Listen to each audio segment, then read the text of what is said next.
Hey, this is Keith, and today I want to talk about what it's like to buy a used 4x4 pickup truck. Now, this is something I was in the market for about 14 months ago, and I went through the purchase of this truck and thought I could pass along some of the experiences. I definitely made some mistakes, but there's some things I did right too that I wanted to pass along. Now, there's a lot of variety out there. There's Dodge Rams, there's Chevy Silverados, Ford F-Series. And there's so many of these trucks out there. There's also the Toyotas and Nissans, things like that. Now, for me, the big thing I did first before I even went looking was to do my research. I wanted to see what trucks to avoid and what trucks were really the best models. I like the idea of the F-150 being the top-selling vehicle in the United States for decades, so I knew that the truck would probably be pretty sorted out and parts and service would be easy to come by. When I was researching the F-150, I saw that a big issue in this model range, this year range, was the 5.4 liter V8. A lot of problems reported with spark plugs, stripping out the heads, cam phasers, things like that. A lot of the talk I saw online was to avoid the 5.4. So I got lucky and I found this V6, this 4.2 liter V6. Even though the 5.4s were pretty reasonable, I wanted to avoid those. So you have to figure out, do you want a Silverado, do you want a Ram, do you want an F-150? Also, do you want to go with a half ton like this, or do you want a 3/4 ton or 1 ton?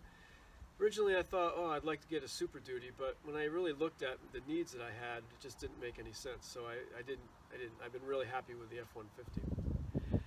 Now, when I go to look at a truck, there's really three things I would look at: the body, the engine, and then take it for a drive. So let's look at the body first.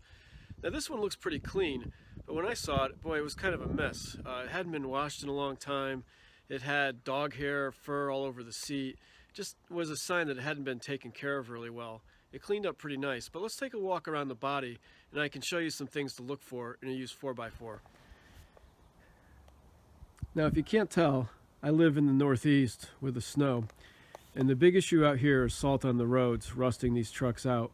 Now, this truck is a 2004.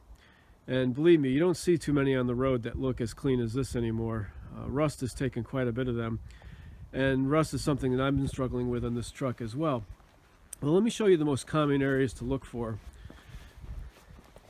It's really around the cab corner here, the bed in here, and especially among the rockers. Now, I've already got some pretty good rust going here on the rockers. You got a little bit of rust here in front of the back wheel. The frame is another area that really is susceptible to rust. In fact, I'll share some pictures when I looked at this truck. It had rust pretty bad. In fact, this shackle plate right here had rusted off and sent the entire shackle flying in up through the bed and perforated the bed. It was in bad shape.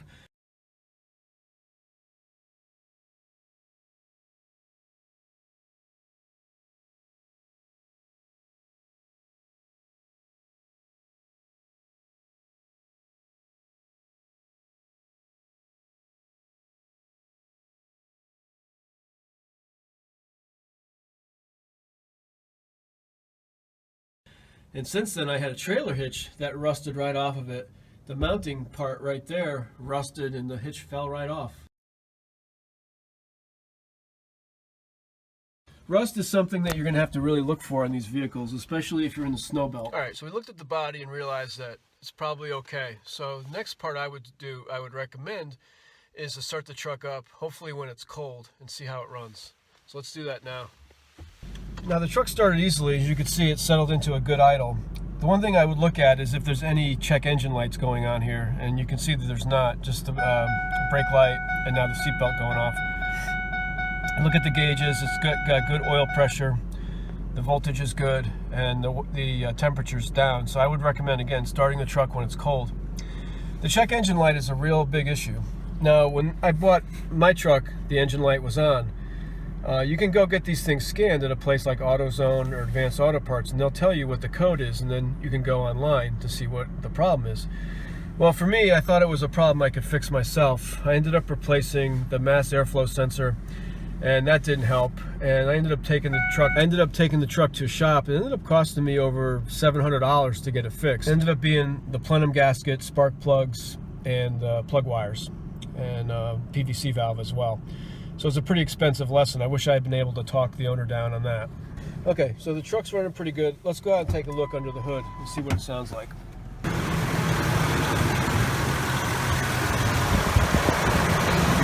is a 4.2 liter V6. Everything looks like it's decent. It doesn't look super dirty. It sounds quiet. There's no noises. Fluids are topped off. You want to check underneath to make sure there's no leaks. No unusual noises, anything like that. Everything looks like it's pretty good. But we're going to find out more when we take it for a test drive. Let's do that. Alright, so we got the truck started, and this is four-wheel drive, so let's check out the four-wheel drive system to make sure it at least works. Now this truck has got a lever, so we're going to slide it back. And you can see the four-wheel drive indicates on the dashboard. It's also got four-wheel low. Okay. Then you can see it says four-wheel drive, 4x4, and then low range. So I know those are working. But sometimes you might have a truck where it doesn't quite work. The light may come on, but you're not sure. One way to tell is that you can engage the four-wheel drive on a dry road, and you'll feel some binding of the front wheels. Now, I don't recommend you driving like this, but just take it for a short spin just to see if you can feel it. Now, here in the winter time, our roads are full of sand, so I'm not going to be able to really tell. But if I turn the wheel pretty tight, I could probably feel a little bit of binding if there's not much sand or there's good traction.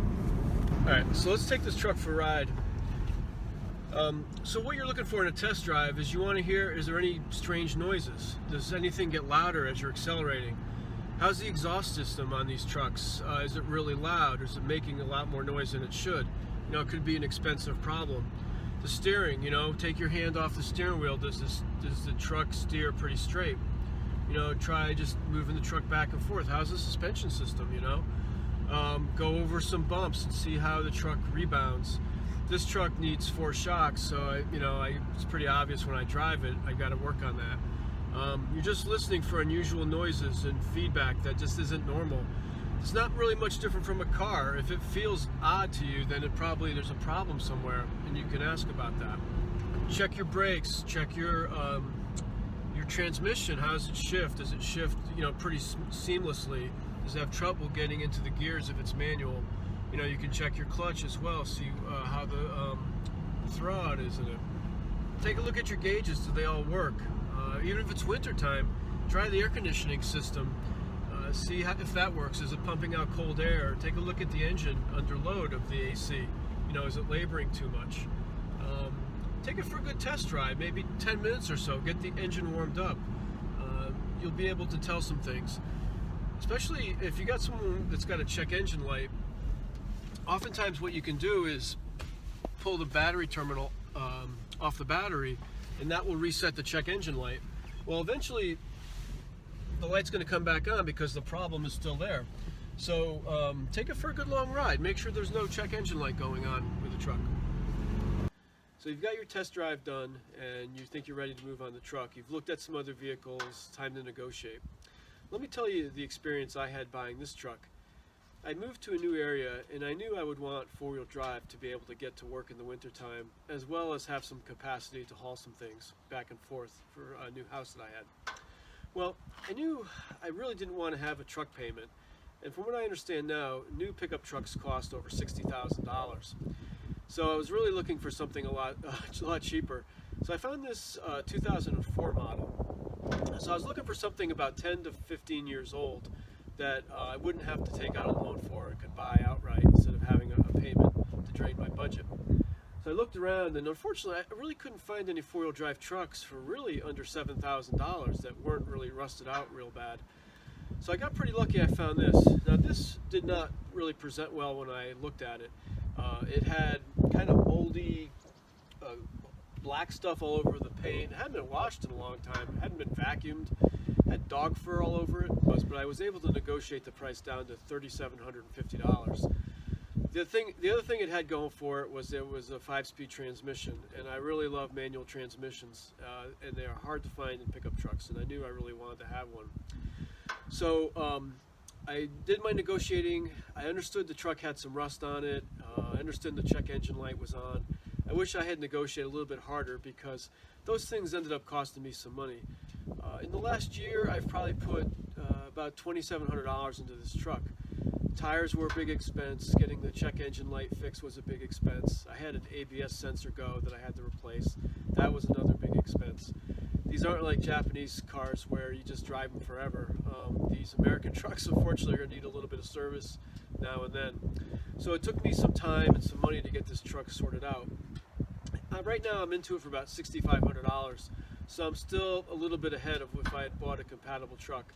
But if I had to do it all over again, I think I would negotiate a little bit more, or maybe even pass because of the rust issue. I've been able to really kind of slow the rust by using a product called fluid film, and the rust seems to be under control right now. But it's something I'm going to have to deal with at some point down the road, and that's probably going to be the factor that lets this truck go away. It's going to rust out so bad. Here in Massachusetts, we have some pretty strict inspection policies around registering your car. But the truck's been a really good one for me. I ended up buying a motorcycle about 900 miles away in the spring, and I just hopped in the truck and drove and went and got it. And wasn't quite sure how the truck would do, but it really was awesome. The 4.2 liter V6 is a great engine. It really hasn't required much at all. It gets about 16 miles to the gallon. I like having the 6.5 foot bed. I wish I had an 8-foot bed, but 8-foot beds are getting real hard to come by. So I hope this has been helpful to you. If you have some experiences or questions you want to share, comments, please leave them below. I'd be more interested in talking to you about trucks. I really enjoyed buying this truck. I love driving it. It's my first pickup truck, and I don't think I'll go without having a pickup the rest of my life. Thanks for watching. Bye.